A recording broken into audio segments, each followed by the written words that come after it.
मोदी ने प्रयागराज में की क्रूज की सवारी, अक्षय वट परिक्रमा की, कहा गुलामी के दौर में भी कुंभ की आस्था नहीं रुकी। प्रधानमंत्री नरेंद्र मोदी ने शुक्रवार को प्रयागराज महाकुंभ के लिए कलश स्थापित किया।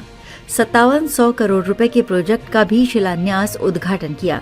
जनसभा को संबोधित करते हुए पीएम ने कहा, गुलामी के कालखंड में भी कुंभ की आस्था नहीं रुकी। मोदी ने कहा, संगम आकर संत महंत, ऋषि मुनि, ज्ञानी विद्वान सब एक हो जाते हैं। जातियों का भेद खत्म हो जाता है, संप्रदायों का टकराव मिट जाता है। प्रयागराज वो स्थान है जिसके प्रभाव के बिना पुराण पूरे नहीं होते। इसलिए मैं कहता हूँ कि ये महाकुंभ एकता का महायज्ञ है। इसमें हर तरह के भेदभाव की आहुति दी जाती है। इससे पहले पीएम अरैल घाट से निषादराज क्रूज में सवार होकर संगम तट पर गए। यहाँ साधु संतों से मुलाकात की। इसके बाद संगम नोज पर 30 मिनट गंगा पूजन किया।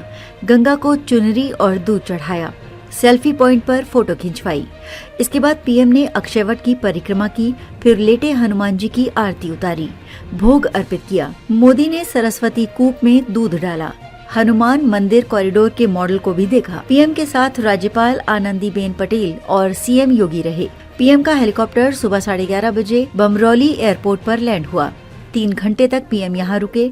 दोपहर 2:30 बजे दिल्ली के लिए रवाना हो गए। मोदी ने कहा, महाकुंभ 2025 जिस दौर में हो रहा है वो टेक्नोलॉजी के मामले में पिछले आयोजनों से बहुत आगे है।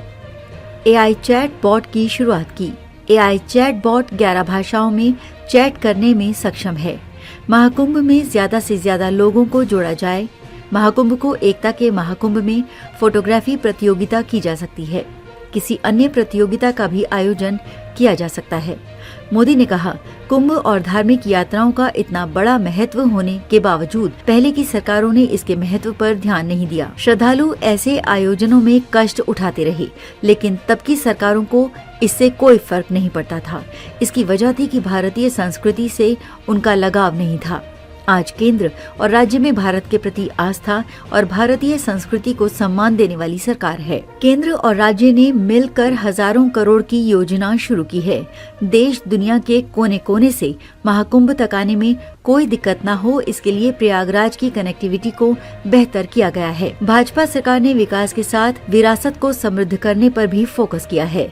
आज देश के अलग अलग सर्किट विकसित किए जा रहे हैं। महाकुंभ हजारों वर्ष पहले से चली आ रही हमारे देश की संस्कृति, आध्यात्मिक यात्रा का पुण्य और जीवंत प्रतीक है। एक ऐसा आयोजन है जहां हर बार धर्म, ज्ञान, भक्ति और कला का दिव्य समागम होता है।